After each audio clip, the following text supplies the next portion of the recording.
Okay, let us return. To rise to heaven after death, we must rise above the world now. Okay? If we're not totally successful in that rise, that's what purgatory is for. We will descend for a time to actually get our worldliness literally burnt off of us. However, purgatory is a very hopeful doctrine. Because when we go into purgatory, there's one big difference between purgatory and hell. In purgatory, there is an exit, and we know that one day we will exit purgatory to detach totally from the world and rise to eternal joy in heaven. And I can't describe the joys of heaven. St. Paul, who was in the outskirts of heaven, he couldn't describe it. But think about that. But let us return to detachment from the world. And I have another consideration on this. The spiritual man judges all things, St. Paul says to the Corinthians. He also says things must be spiritually examined. We have worldly thinking, we have spiritual thinking, and they are utterly opposed. The worldly thinking people are attached to the goods of the world, the thoughts of the world, the opinions of the world, and will find themselves attached eternally to the hell in the center of the earth. The spiritual man rises above the world, and he thinks things out spiritually. He judges things in the light. What does this mean to me for eternity? And let us remember, what is eternity? 1,000,000 years from now, and we're in eternity. Neighbor punches us. What time is it? It is eternity. We cannot measure eternity with time. 1,000,000 years, 1,000,000,000,000 years, 250,000,000,000 years, 1,000,000,000,000 years. We have these big numbers we can't even understand, which are thrown around us all the time. If we apply them in eternity, we still haven't even got the foggiest idea of the length of eternity, because eternity is just that. It never ends. The world will end for us at our death. But let us start examining things spiritually. I believe that's what St. Louis de Montfort is saying, that, hey, you got to take 12 days. Some of us, it may take the rest of our lives to transfer from worldly thinking to spiritual thinking, to detach from the world and attach to Jesus through Mary, which we'll do later on. Now, I've got an experiment which I'd like all of us to do sometime in the middle of this preparation. This might give us an example, an idea. Get out a bull ice cream. Buy your favorite flavor here.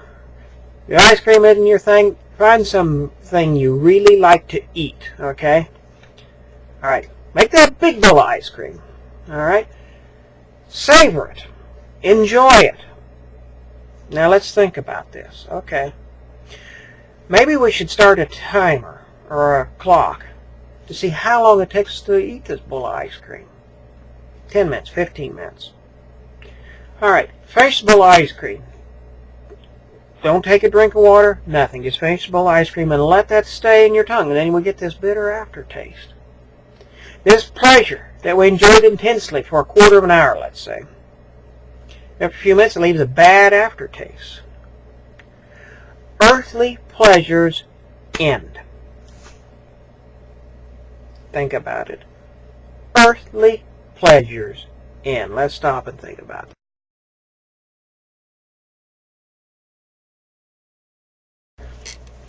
Let's return now and think about just kind of how crazy worldly people are. And let's take an extreme example. All right, you're taking a long trip. It's going to take several days to get from your one place to another. So let's think about this, man. Okay, it's been a long day driving. Okay, you pull into a motel. They give you the key to the room and all that, and you unlock the door and go in. You get into this room and you look around. That's the ugliest shade of green I've ever seen in my life. I don't even know how I can sleep with this ugly shade of green. And so, you're tired, long day, but you run out, you get a gallon of paint, a paintbrush, and you come back. You stay up to 2 o'clock in the morning repainting that room the most beautiful color you can imagine. All right? You get done repainting the room, that beautiful color, go right straight to bed and sleep. You get up the next morning, check out of the motel, get in the car and drive off.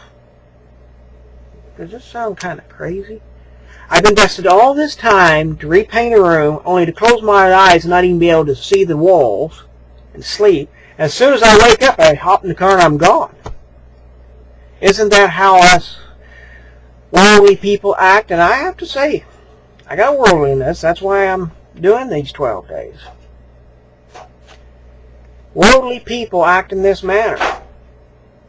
We invest all of our time in something we're going to leave in a few minutes, a few hours, a few years. Stop and think about it. I'll turn 50 this fall.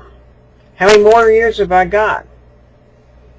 10, 20 more years? And then what? Eternity. Where am I going to spend that eternity? Heaven or hell? What I do these 12 days, detaching from the world, will help me make the proper decision to spend eternity in heaven. Now, there's one practice I'd like you to consider doing. And this helps put things in focus, because one of the things that puts things in focus is how we spend our time. So I want you to take 1 week, 168 hours, and keep track of how you spend each one of those 168 hours. Now, to do this properly, don't change anything yet. You say, what? Well, I thought you wanted me to do holy hours and rosaries. No, don't change a thing. I want you to do the 168 hours as you live your life today. We've got 12 days to do this practice, and only 7 of them are required for this.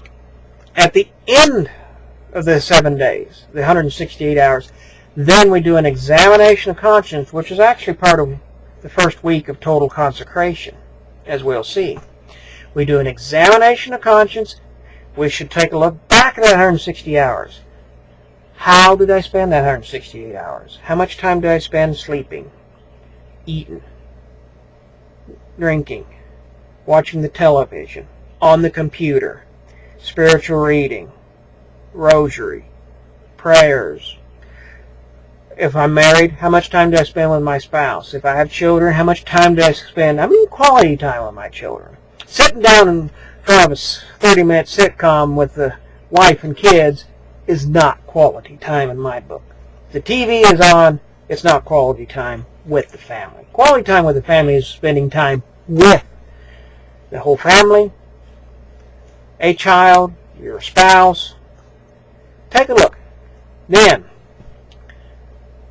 it's time to start making some resolutions. How could I spend my time better? And with that thought, I've given you a few things to do. Enjoy the vanilla ice cream, and think about that. Enjoy your next week, then think about it. What does this mean for eternity? Benedicta potentis, Patris et Filii, Spiritus Sancti, Sed Super Vos Mani et Semper. Amen.